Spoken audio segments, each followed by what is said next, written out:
जी, तो it's begun now, let's start with the same paper. I think मैंने वो निकाल के रखे हुए थे। यस, ये वाला पेपर हम कर रहे थे। सेक्शन बी का हमने क्वेश्चन नंबर 3, जो कि रिलेटिवली बहुत सिंपल क्वेश्चन था, हमने बड़ा डिटेल में कर लिया था। Everybody remembers? Okay, let's go to question number 2, which is a little bit trickier compared to question number 3, but very doable. Let's just look into it. Explain how the Gini coefficient is used to measure income inequality. यहाँ पे आपके knowledge के 3 marks हो जाएंगे. And consider the relative strength of two economic reasons suggested for such inequality in a low income country. Up, let's just copy it down, take it to another document, and let's do it properly.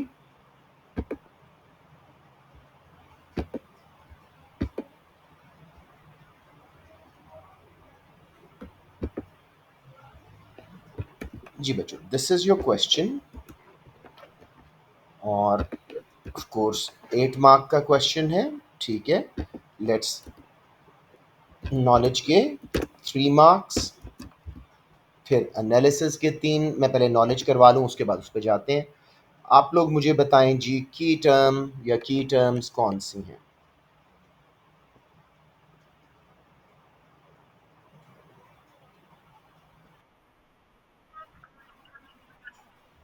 Income equality is not such a term. Gini coefficient ही main है. अगर ये A2 का question होता तो मैं कहता लो income country, क्योंकि वो A2 में पढ़ाया जाता है. तो let's just stick with Gini coefficient here. So Gini coefficient बच्चों क्या होता है, थोड़ा सा मुझे बताएं. मैं टाइप करूंगा आंसर, लेकिन थोड़ा सा मुझे बताएं. What do you understand Gini coefficient is?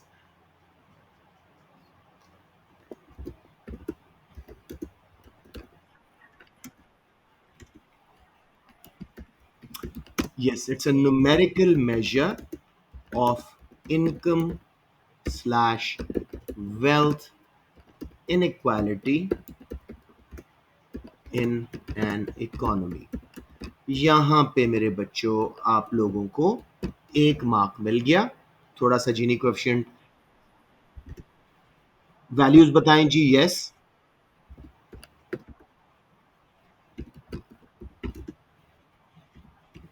आपकी आवाज बहुत कम आ रही है. It's values range from 0 to 1. बिल्कुल ठीक है जी, 0 to 1 आपने बता दिया. अब यहीं पे एक्सप्लेन कर देते हैं. वेयर 0 मीन्स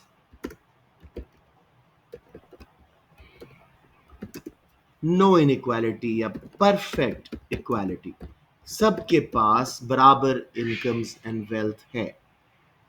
तो यहां पे एंड 1 मीन्स परफेक्ट इनइक्वालिटी, या only 1 person has all the income. ठीक है जी, I think this should suffice, लेकिन कुछ एहतियातन ऐड कर देते हैं. और क्या ऐड करें जी? It's a numerical measure of income wealth inequality in an economy. Its values range from 0 to 1, where 0 means perfect equality and 1 means perfect inequality. अब इसकी लिमिटेशंस ही है जहन में आ रही. आपके जहन में कुछ आ रहा तो बताएं. सरी, नहीं, वो तो A2 के बच्चे करते हैं. Lorenz curve is not taught in A1, so there is no need for a diagram. ठीक है, I think this should suffice for 3 marks. जी जी जी. बेटे वही मैं कह रहा हूँ ना, वो A2 में है. आप लोग लिख दीजिएगा जरूर, but I don't see AM1 से वो एक्सपेक्ट नहीं करेंगे कि उनको लॉरेंस कर्व का पता हो. ठीक है ना? So you not gonna do that. Okay okay okay, make sense make sense. इसमें कुछ और ऐड किया जा सकता है. somehow I'm getting this sneaky feeling. लेकिन चलें एक काम करते हैं. Let's go to the mark scheme and let's see if I am overthinking. जी, ये हमने कल सेक्शन ए किया था। अब देखते हैं जी। For a clear understanding of what the Gini coefficient is, e.g., it's a numerical measure of extent of income inequality in economy, 1 mark. If there is no inequality, the value will be zero. At the other extreme, if all income is earned by one person, perfect inequality, the value will be one. For an explanation that nearer the value is to zero, it's more equally distributed, and or nearer the value to one, more unequally distributed. तो हमने ये सारी बातें कर दी हैं। So I don't think we need to reflect more, लेकिन एहतियातन हम वो बात लिख देते हैं। The closer the value is to zero, lesser is the inequality। और आप क्योंकि आप समझ चुके हो तो मैं वाइस वर्सा लिख रहा हूं जी मेरे बच्चों। So always be very greedy about knowledge marks, they're the easiest to get. सो सब बच्चों को समझ आ गया जीनी कोएफिशिएंट की बेसिक्स। अब हम चलते हैं एनालिसिस के 3 मार्क्स की तरफ कि इसमें हमारे पास क्या चॉइस है। जी मेरे बेटो, अब उसने आगे क्या बोला, consider the relevant relative strength. Strength consider करना जो है वो हमें बता देगा इवैल्यूएशन के 2 marks of 2 economic reason suggested for such inequality in a low income country. तो लो इनकम कंट्री से अप्लाई भी करना है, 2 रीजंस बतानी है हमने कि क्यों इनकम्स अनइक्वल होती हैं। आप लोग अगर थोड़ा बेसिक कर रहे हो तो 3 रीजंस कर देना, वेल एक्सप्लेन कर रहे हो तो 2 रीजंस कीजिएगा। जी मुझे फर्स्ट रीजन बताएं। वन रीजन में बी,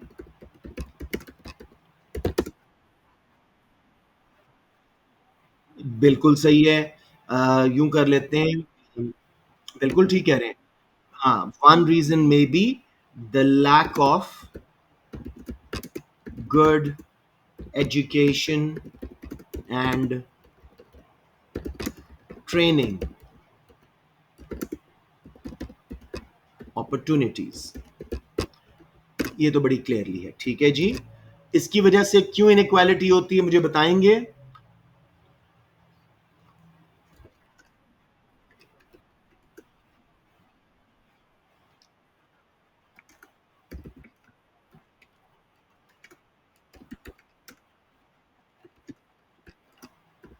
ठीक है,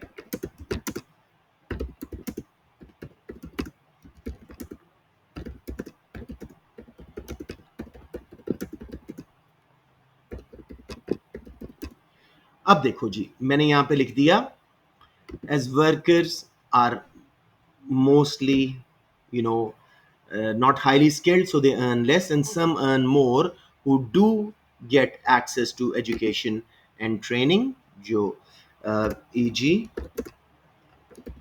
rich, वो अच्छी डिग्रीज कर लेंगे, ज्यादा कमा लेंगे। अब जरा इसको लो इनकम कंट्री से लिंक करवाएं। How is it relevant to a low income country.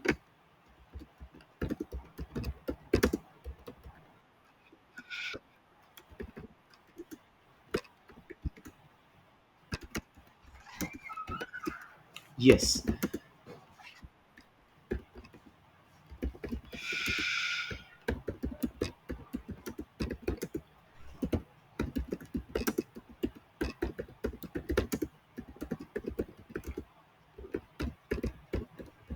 G. Low income countries often do not have good opportunities available due to lack of investment in these sectors. या आप कह रहे हैं often they have regional conflicts, so more is spent on defense rather than education and health care. तो workers की जो है health भी अच्छी नहीं होती, ज़्यादा कमा नहीं सकते, ट्रेनिंग भी अच्छी नहीं होती तो ज़्यादा कमा नहीं सकते। क्लियर ऑन दिस बच्चों, this should give you 2 marks if explained at least as much as I've done। ठीक है, इतनी बात तो लिख लेंगे ना। अब दूसरी रीजन कोई बताए मुझे, वाई लो इनकम कंट्रीज में इनकम इनइक्वालिटीज होती हैं।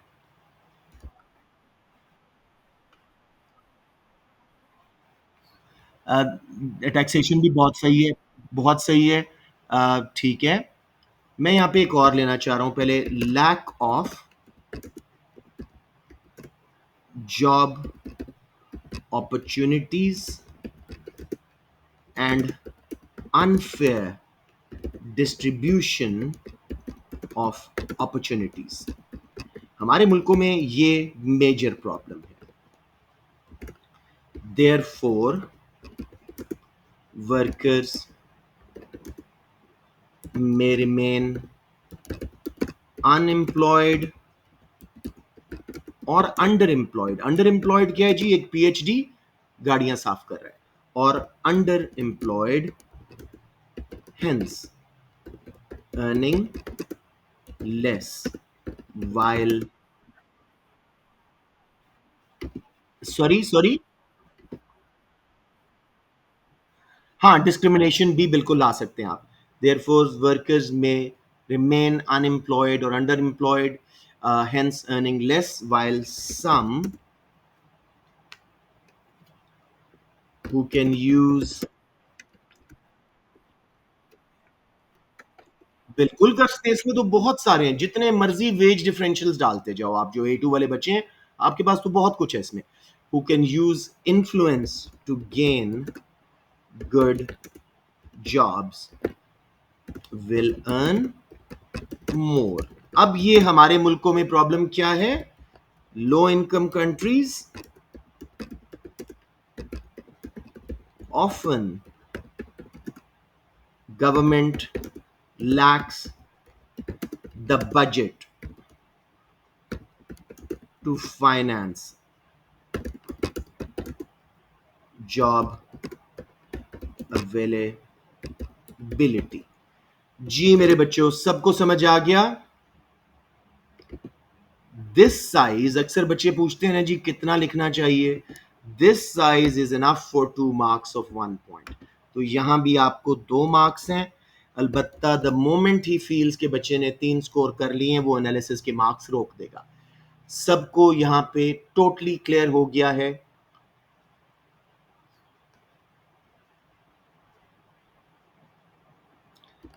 अब जी इवैल्यूएशन के 2 मार्क्स. मुझे बताएं इन दोनों रीजंस में से आपके ख्याल में ज्यादा स्ट्रेंथ किसकी है? किसकी वजह से ज्यादा इनइक्वालिटी आ रही है?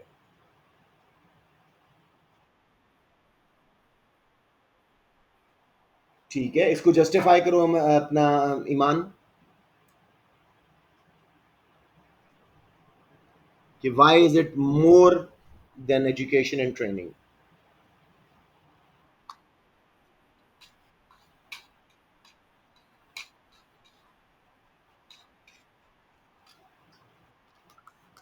ठीक है, लिस्ट में कुछ फिर और डालो मेरा बेटा. लैक ऑफ फंड्स तो हम ऑलरेडी डाल चुके हैं, कुछ नई बात करो. Low income countries are slowly moving towards capital intensive production, AI and all that. तो इसकी वजह से जॉब अपॉर्चुनिटीज क्रिएट नहीं हो सकेंगी, डिस्पाइट द फैक्ट कि भाई एजुकेशन एंड ट्रेनिंग थी वर्कर्स के पास, लेकिन कैपिटल इंटेंसिव होने की वजह से वो अनएम्प्लॉयड रहे. बात समझ आई?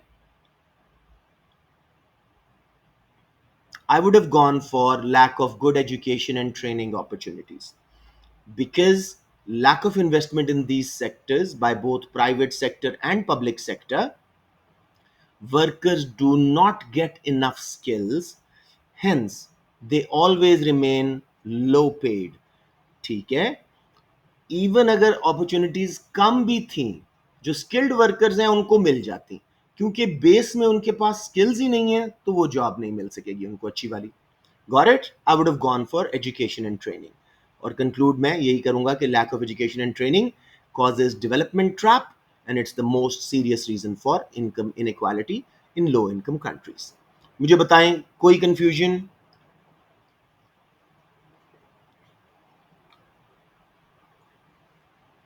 ऑल राइट जी, let's move on. Let me have a quick look. कितने एक बच्चे आए हैं? थोड़े आ रहे हैं वो बच्चे. अभी तक ईद का 3rd डे, आई अंडरस्टैंड, लेकिन शुरू में तकरीबन 40, 45, 50 बच्चे आ रहे थे. So you need to increase your attendance. This question, clear जी, any one, any question here? All right जी, let's go back to our paper, इसकी जल्दी से मार्क स्कीम देख लेते हैं।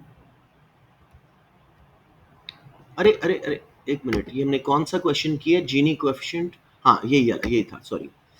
जीनी कोएफिशिएंट, हाँ 3 मार्क्स हमने नॉलेज के देख लिए थे, राइट। उसके बाद जी lack of employment opportunities, exactly जो हमने लिया, which will mean low income levels, which may be more of a problem in low income country because industry may be less well developed। वही वाली बात है, तकरीबन 2 मार्क्स आ गए।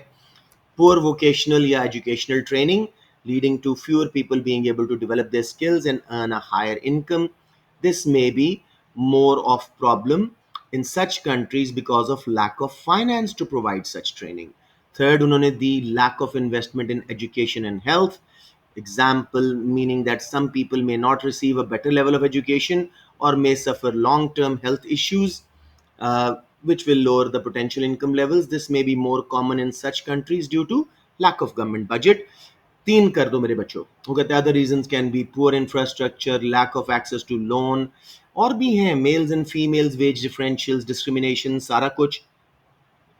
अब इवैल्यूएशन में वो क्या कह रहा है, देखो उसने साफ साफ लिखा है, except any valid reason provided it is explained in terms of economics, maximum of 2 marks if only one reason is considered, up to 2 marks for evaluating the relative strength of the two reasons, with 1 mark reserved for a balanced judgment as to which may be most likely reason in a low income country। अगर आप lack of employment opportunities कर रहे हो तो उसमें आप capital इंटेंसिविटी की बात कर दो।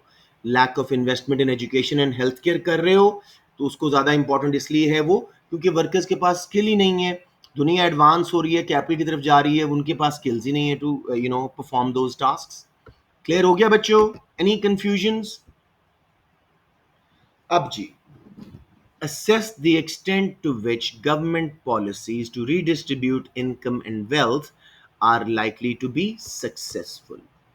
अब मेरे बच्चों, हमें कितनी पॉलिसीज करनी है? कम अज कम 2, ठीक है, वरना हम इसको इवैल्यूएट नहीं कर सकेंगे। मैं कहता हूं 3 कर दो, कोई की टर्म नहीं है डिफाइन करने वाली। बताएं जी कैसे गवर्नमेंट रीडिस्ट्रीब्यूट कराए इनकम? टैक्सेस का कुछ बता सकते हैं, कुछ वेज के लॉज बता सकते हैं, कुछ बताएं। इंक्रीज डायरेक्ट प्रोग्रेसिव टैक्सेशन, थोड़ा सा एक्सप्लेन करें ये क्या होता है और उससे इनकम डिस्ट्रीब्यूशन क्यों अच्छी होती है?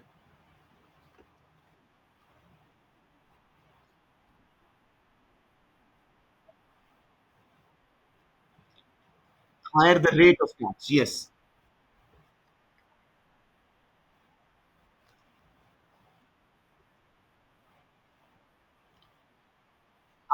I agree with you. By the logic, you're right, and maybe the examiner would accept it. But less tax, गरीब हमेशा less tax देगा, अमीर हमेशा ज्यादा देगा। प्रोपोर्शन की बात करो, एक बार सुन लें। ये ये riches income, poor's income. That's what I wanted to hear. So let's just recap it. I'm not going to type it. It's easy. Government can use direct progressive income taxes. Higher the income, higher would be the tax rate. It will rise with each bracket of income. Therefore, it will take a bigger proportion of rich's income, smaller proportion of poor's income. Income's gap will be reduced। क्यों ये कामयाब नहीं होगी? इसकी negatives क्या है?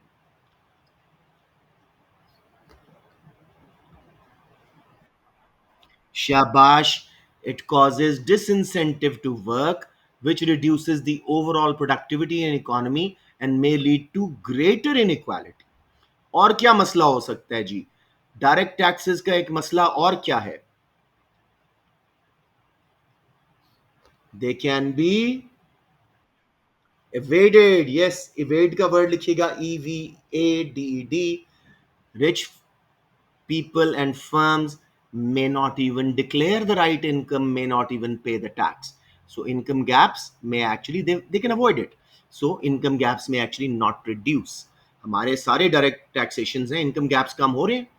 अब मेरे बच्चों, let's go to another policy. Now I want to hear boys voices.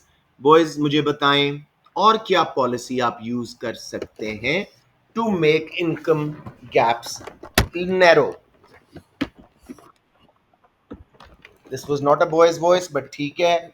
अच्छी तरह ट्रांसफर पेमेंट को एक्सप्लेन कर दें, कैसे ये इनकम गैप्स कम करेगी और क्यों नहीं करेगी, क्यों उसकी लिमिटेशंस.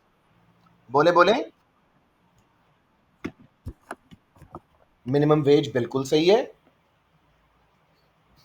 तो ट्रांसफर पेमेंट जिस बच्चे ने बोला है, बताएं बेटे.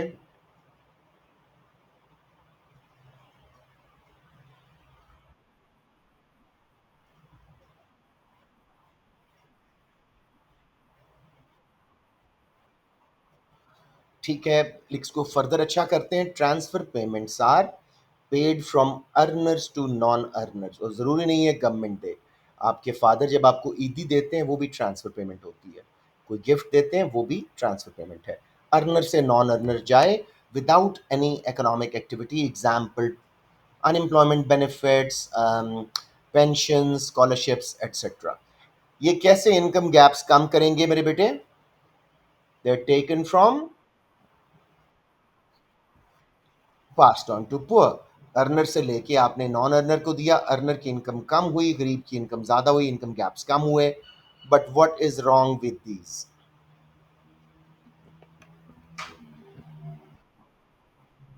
Disincentive to work. Yes, and specially poverty trap. लोगों को घर बैठे पैसे मिल रहे हैं. दे स्टार्ट थिंकिंग कि अगर हम जॉब पे गए तो हमारे ये बेनिफिट्स वापस ले लिए जाएंगे. जॉब पे जाने का खर्चा, मेहनत, रहेंगे हम गरीब के गरीब. So they sit home and enjoy these freebies. समझ आ गया? Poverty trap. इसका एक और मसला क्या है? गवर्नमेंट का budget can go into deficit and they difficult to finance for a long period. ठीक है जी. इसी तरह आप मिनिमम वेज करो, कोई 3 पॉलिसीज़ कर दो. अब एक बार मार्क्स स्कीम पे जाते हैं और फिर इवैल्यूएट करेंगे इकट्ठे. Policies may include minimum wage, transfer payments, progressive income taxes, state direct provision of essential goods and services, investment in infrastructure. Accept any valid policies, but analysis must focus on how they may be used to redistribute income and wealth and their advantages and disadvantages to be credited. उसने पहले start किया है. हम पहले दूसरा वाला देखते हैं, प्रोग्रेसिव इनकम टैक्सेस का. Progressive income taxes should ensure that those on lower incomes pay less tax as percentage of their income. देखा, percentage of their income than those on higher incomes. This should have a redistributive effect. However, those on high incomes may have the ability to reduce their tax burden, avoid कर सकते हैं, or may simply leave the country. It's also may reduce incentive to earn more. फिर जी, minimum wage का उसने क्या बताया? Minimum wage rate that is set above the equilibrium should increase income levels of those on the lowest levels and therefore possibly ensure the poverty is reduced. However, if everyone's income levels increase, this will not be a redistribution effect. It will not impact on self employed, जो अपना business खुद कर रहे हैं, उनको minimum wage apply नहीं करती. It may lead to unemployment and more poverty, leading to less redistribution if businesses cannot afford the high rates. अक्सर इनफॉर्मल सेक्टर्स होते हैं हमारे जैसे कंट्रीज में, जो मिनिमम वेज को फॉलो ही नहीं करते. समझ आ गया? अब बताएं जी, प्रोग्रेसिव इनकम टैक्स या ट्रांसफर पेमेंट, कौन सा बेहतर है? वेल डन, शाबाश. वाई?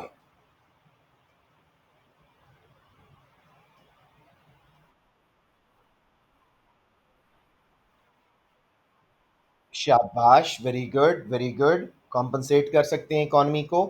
साथ में progressive income taxes do, although they do create disincentive to work, they do not create poverty trap. जहां वर्कर्स जानबूझ के जॉब पे नहीं जा रहे, घर बैठे बेनिफिट्स ले रहे हैं और गवर्नमेंट के बजट को खराब किए जा रहे हैं.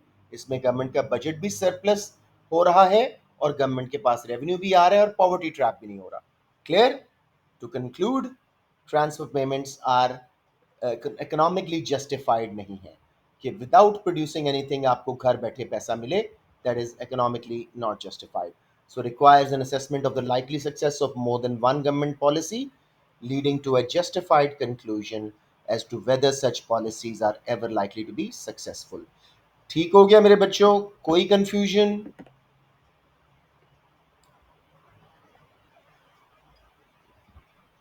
All right, macro, which is more of my concern these days because जितने पेपर चेक किए macro was weaker. With the help of a diagram, अब आपने डायग्राम बनाना ही बनाना है. What is meant by the circular flow of income in an open economy and consider the extent to which it can explain economic growth in such an economy. I think I gave it in my mocks to a couple of schools. So let's just look at it. वो कहता है जी diagram बनाएं, circular flow income को explain करें उस diagram के through, और 3 marks यहाँ पे आप ले जाएंगे.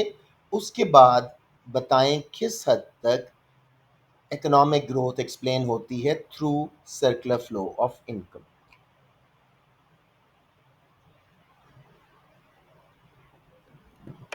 I'm just giving you a minute to process it and also plugging in my board ताकि हम इसको ड्रॉ करके अच्छी तरह समझ सकें.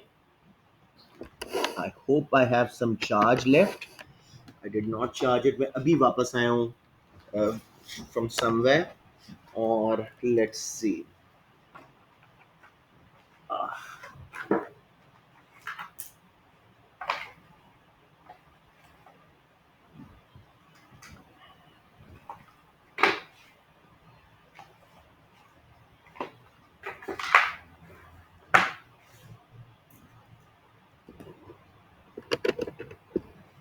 Right जी.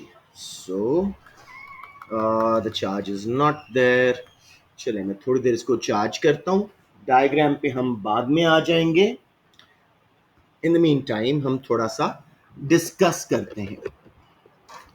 3 मार्क्स डायग्राम और इसकी एक्सप्लेनेशन पे मिल जाएंगे आपको, वो हम बाद में आके बनाते हैं.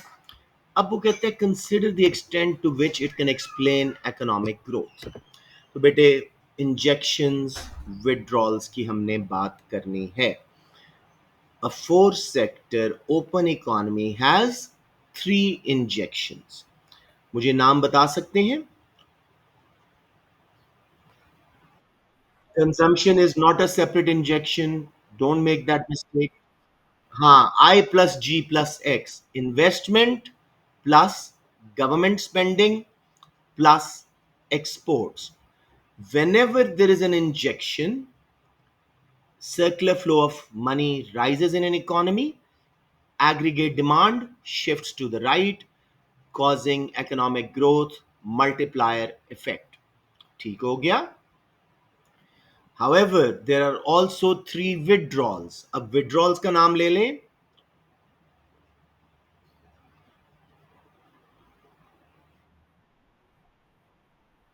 Savings plus taxes plus imports. So every time there is a withdrawal, national income falls, economic growth declines. So अब हम आते हैं जी, to what extent economic growth explain होती है?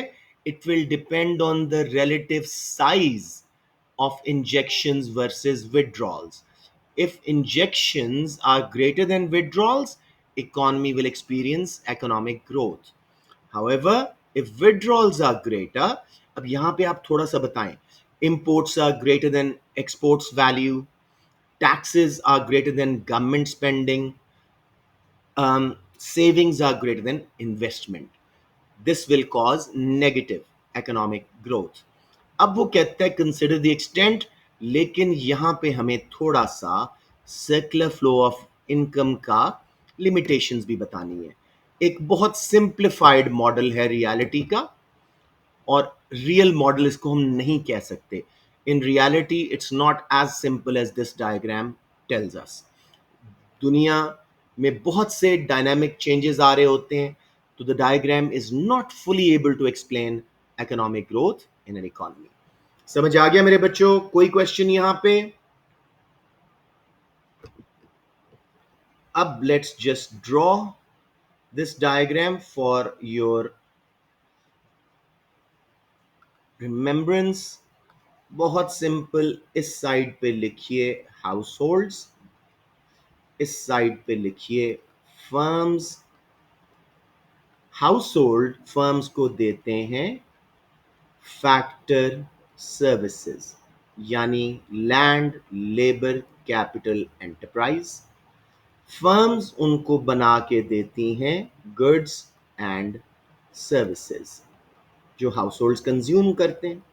हाउस होल्ड पेमेंट्स करते हैं इन गुड्स एंड सर्विसेज की जो फर्म्स में जाती हैं। फर्म्स हाउस होल्ड्स को रिवॉर्ड्स देते हैं फैक्टर्स ऑफ प्रोडक्शन के, rent, wages, interest and profit. अब उसके बाद हाउस होल्ड्स कुछ पैसा सेव कर देते हैं जो कि बैंक्स के थ्रू वापस फर्म्स को इन्वेस्टमेंट लोन्स की शक्ल में मिल जाता है।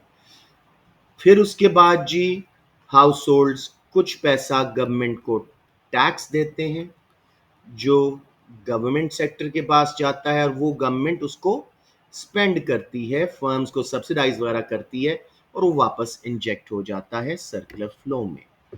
अब मेरा बेटा आखिरी चीज, हाउस होल्ड्स कुछ पैसा इंपोर्ट्स पे लगा देते हैं जो मुल्क से निकल जाता है, ये इंटरनेशनल ट्रेड सेक्टर में जाता है, वो हमारे से एक्सपोर्ट्स खरीदते हैं तो वापस इंजेक्शन फर्म्स के थ्रू इकोनॉमी में आ जाता है। क्लियर हो गया बच्चों?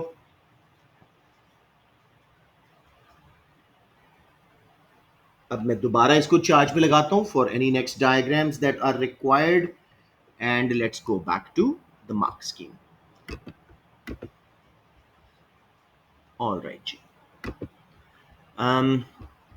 किधर गया पेपर? या let's go to the mark scheme and let's see how 4A is to be solved.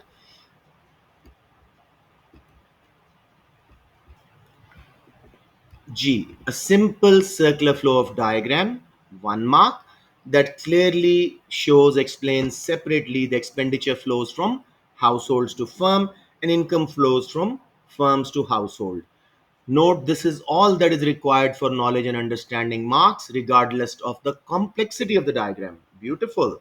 उन्होंने कहा आप बस ऊपर तक बना दें, जो पहला है हाउस होल्ड ने फैक्टर सर्विसेज दी, फर्म्स ने goods and services, house hold ने पेमेंट्स की, फर्म्स ने उनको रिवॉर्ड्स दिए, इतना ही बना दें। नॉलेज के 3 मार्क्स हैं, saving, taxes, imports, investment spending, government spending and exports ignore करें। लेकिन हमें नहीं पता था कि मार्क्स स्कीम में ऐसा है, तो we will draw it because इनकी मार्क्स स्कीम का भी कोई एतबार नहीं है। राइट जी, 3 मार्क्स आ गए। नेक्स्ट जी, the first 2 marks are for analysis of injections greater than withdrawals and how this leads to economic growth, increase in national income. For an analysis of withdrawals greater than injection and how this leads to fall in economic growth, national income, reference must be made in some way to the fact that in open economy injections include, मैंने कहा था ना अपना बोलना कि exports are greater than imports या imports are greater than exports value, वो कहता है जी at least one other example along with exports and imports, तो तीनों के एग्जाम्पल दे दें। If savings are more than investment, negative economic growth, and vice versa. If exports value is greater than imports value, economic growth positive, and vice versa. If um, taxes are greater than government spending, negative economic growth, and vice versa. Evaluation should explain how the relative size of injections and leakages will either lead to economic growth or fall in economic growth. एक आधी limitation दे देते हैं. However, the circular flow of model is unreal, duly simplified. The modern economies are too dynamic for this model to explain modern economies. ठीक हो गया मेरे बच्चों? कोई सवाल यहां पे? अब बच्चों ये आपकी टोटल रिवीजन समझो हो रही है, क्योंकि बार बार ये क्वेश्चंस आ रहे हैं।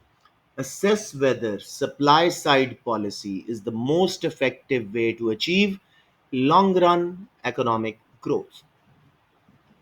मुझे पहले कोई बच्चा इसकी मार्क स्कीम बताओ।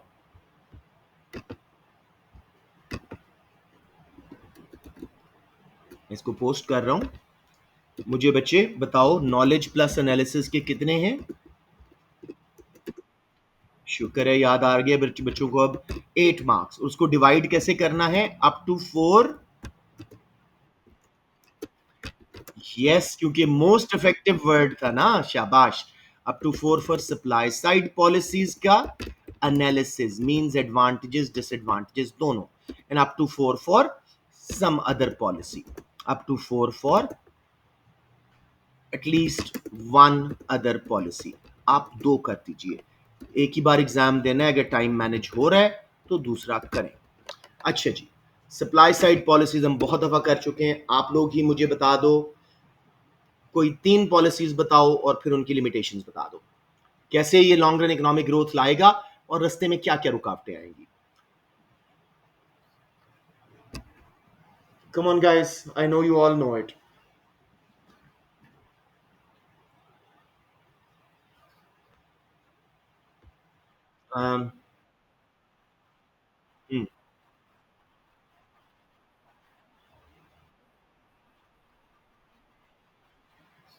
ठीक है, थोड़ा सा बेसिक था। ठीक किया आपने, providing education and training to workers would lead to more productivity, थोड़ा सा को उनका स्किल लेवल बढ़ेगा, they will be able to handle new technology, AI etcetera, robotics, which will increase the productive potential. Long run aggregate supply and PPC will shift to right, causing long run economic growth. अब यहीं पे इसकी limitation करते हैं। Providing education and training is, come on guys, expensive. There is opportunity cost of other areas of spending. Effect only comes in long run, and there might be brain drain. Very skilled, highly efficient workers may leave the country, and all the investment on them may go to waste. जी, अब दूसरा कर लेते हैं, subsidies. कर लोगे बच्चों? मुझे बता दो, ऐसे करके हर पॉलिसी को करना है। बता दें मुझे, खामोशी मीन्स सब कर सकते हैं। Alright, I would take it like that. एक बार मैं बोल देता हूं, मुझे पता नहीं क्यों फील हो रहा है कुछ बच्चे शर्मा रहे हैं। Government can also subsidize businesses, especially newly set up ventures. As a result, their cost of production will fall. They'll be able to reinvest more, expand, which will result in long run aggregate supply shifting to the right, causing long run economic growth. However, subsidies are expensive. There is opportunity cost. पूरा explain कीजिएगा, मैं तो जुबान बस मैं list कर रहा हूँ, आप पूरा explain कीजिएगा क्या क्या opportunity cost, and they make firms inefficient as they rely on them, difficult for government to sustain in the long run. ठीक हो गया। अब इसी तरह हम कर लेते हैं जी, research and development of new technology, उससे प्रोसेसेस एफिशिएंट हो जाएंगे, robotics, flow line machinery, CAD CAM etcetera, cost कम होंगी, एग्रीगेट सप्लाई बढ़ेगी लॉन्ग रन में। लेकिन बहुत पैसा चाहिए रिसर्च एंड डेवलपमेंट पे। अक्सर कंट्रीज अगर लो इनकम है तो उनके पास इतना बजट नहीं होगा, हाई इनकम है तो हो सकता है प्राइवेट सेक्टर इंटरेस्टेड ही ना हो इन रिसर्च एंड डेवलपमेंट, एक बात हम कर रहे हैं। और उसके बाद जी, शॉर्ट रन में डिमांड पुल इन्फ्लेशन आएगी, क्योंकि एग्रीगेट डिमांड में इंजेक्शन आएगा इन्वेस्टमेंट का और गवर्नमेंट स्पेंडिंग का। अब अनदर पॉलिसी जी हम ले सकते हैं फिस्कल या मॉनेटरी, तो टैक्सेस कम करना, डायरेक्ट टैक्सेस, स्पेंडिंग बढ़ाना, इससे कंजम्पशन में, इन्वेस्टमेंट में इंजेक्शन आएंगे, गवर्नमेंट स्पेंडिंग में इंजेक्शन, एग्रीगेट डिमांड बढ़ेगी, ये एक्चुअल ग्रोथ लाती है, लॉन्ग रन इकोनॉमिक ग्रोथ इसके रिजल्ट में आती है। लेकिन अगर डायरेक्ट टैक्सेस कम किए गए थे और उससे वर्कर्स को इंसेंटिव मिला, फर्म्स का प्रॉफिट ज़्यादा बचा, उन्होंने री इन्वेस्ट किया, लॉन्ग रन इकोनॉमिक ग्रोथ भी आ सकती है। और इसी तरह लेकिन ये मोर डिमांड साइड पॉलिसी है, इसमें भी टाइम लैग्स हैं, और ये वक्ती तौर पे एग्रीगेट डिमांड बढ़ाने के लिए ज़्यादा सूटेबल है। ज़्यादा देर के लिए एग्रीगेट सप्लाई बढ़ाने के लिए मुसलसल गवर्नमेंट टैक्सेस लो नहीं कर सकती, उनका रेवेन्यू सफ़र होता है, बहुत अपॉर्चुनिटी कॉस्ट आती है। तो अब बेटे कंक्लूजन वैल्यूएशन करेंगे, कौन सी बेहतर है लॉन्ग रन इकोनॉमिक ग्रोथ के लिए, टारगेटेड कौन सी हैं, which policies are better for long run economic growth? Anyone? Shabash, I know you know the answer.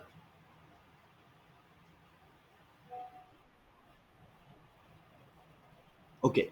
Yes, supply side policies are more suitable for long run economic growth because they're designed to increase the productive capacity in the long run. Demand side policies like fiscal and monetary do boost aggregate demand in the short run, but long run aggregate supply इनके through as such नहीं होती. Yes, इनके through भी होती है, but supply side policies are more tailor made for long run economic growth. So government should use long run supply side policies. समझ आ गया मेरे बच्चों? कोई question? Let's just go to its mark scheme and finalize this answer. Long run economic growth is likely to need both growth of AD and AS, analysis of role of supply side policies in achieving long run economic growth, its advantages and disadvantages. Examples: supply side policies such as training and education is more likely to increase AS, but this can also lead to an increase in AD. Short run में demand pull inflation आएगी. For example, as better training leads to increase in income and therefore increase in consumer spending, it is also likely to result in inflation. However, it is costly, it will take time. बिल्कुल हमने सही angles पे किया हुआ था. So I don't think we need to read through this mark scheme. सबको समझ आ रहा है या एक बार पढ़ दूं?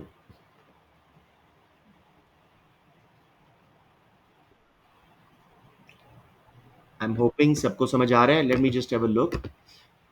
Yeah. उफ, बहुत बच्चे चले गए हैं. ऑल राइट, फैजान ने ओके कर दिया है. ये हो गया जी हमारा. मैं चाहता हूं कि आज ये पेपर खत्म कर लें. Explain what is meant by protectionism and consider the effectiveness of using tariffs as a method of protectionism. बहुत सिंपल क्वेश्चन है. बॉयज की आवाज में कोई मुझे बताएं प्रोटेक्शनिज्म क्या होता है. कम ऑन गाइस,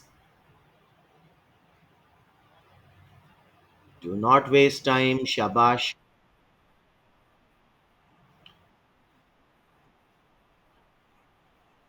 ठीक हो गया.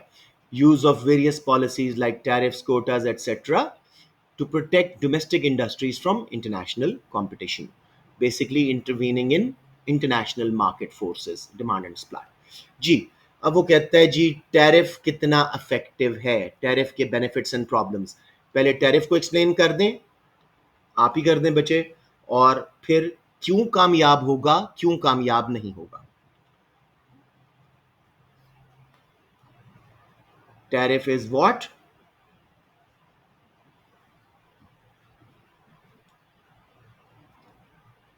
अच्छा, ओपन हाउस जी, कोई भी बताए, टाइम थोड़ा है.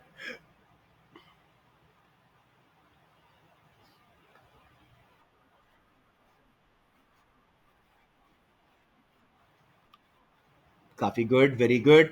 Tariff is an indirect tax, can be specific or ad valorem imposed on imported goods. इससे क्यों फायदा होगा बताएं मुझे. Imported goods will become, yes, they will become expensive. People will switch towards their domestic substitutes. Hence, local industries will flourish. लेकिन tariff कामयाब क्यों नहीं होगा? शाबाश. अदर कंट्रीज में also use tariffs against our exports. हमारी डोमेस्टिक इंडस्ट्री एक्सपैंड नहीं कर सकेगी एक्सपोर्ट वाली. Also, yes, if demand for imports is inelastic, there were raw materials, etc., that might even cause cost push inflation. Aggregate supply will fall. और ना ही हम imports कम कर सकेंगे, और साथ में पूरा एग्रीगेट सप्लाई लेफ्ट पे शिफ्ट होगा. मुल्क में अनएम्प्लॉयमेंट आएगी, इफेक्टिव मेथड नहीं रहेगा. तो फिर हमें कौन सा यूज करना चाहिए? Quota, physical limit on imported goods. उससे इलास्टिक डिमांड है या इन इलास्टिक है, हमने लिमिट कर दी इंपोर्ट्स. लोग शिफ्ट करेंगे लोकल सब्सिट्यूट्स पे, बट डिपेंड करेगा how close local substitutes are. So their effectiveness will depend on PED, closeness yani XED of domestic substitutes, size of tariffs and quotas, as to how successful they will be. समझ आ गया मेरे बच्चों? I think those who are coming regular अब आप लोगों को काफी अच्छा आइडिया होना शुरू हो गया कि हर क्वेश्चन की रिक्वायरमेंट कैसे पूरी करनी है. Read the question again and again, don't miss any part unanswered. आखिरी क्वेश्चन तो मेरे नोट्स में पूरा आंसर्ड है जी. Assess whether free trade is always better than a policy of protectionism for a developing economy that wishes to trade internationally. सबसे पहले हम प्रोटेक्शनिज्म डिफाइन कर चुके हैं, फ्री ट्रेड को अब कर देते हैं. दिस रेफर्स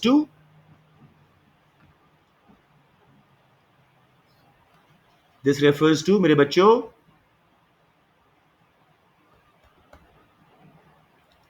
एनीवन बच्चों, व्हाट इज फ्री ट्रेड?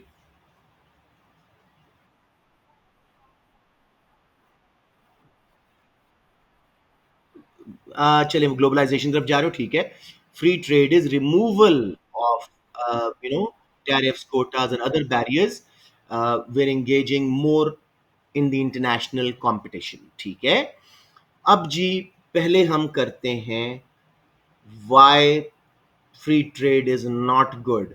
कुछ स्पेसिफिक इंडस्ट्रीज की हम बात करेंगे, कुछ मसलों की बात करेंगे. मुझे बता सकते हो?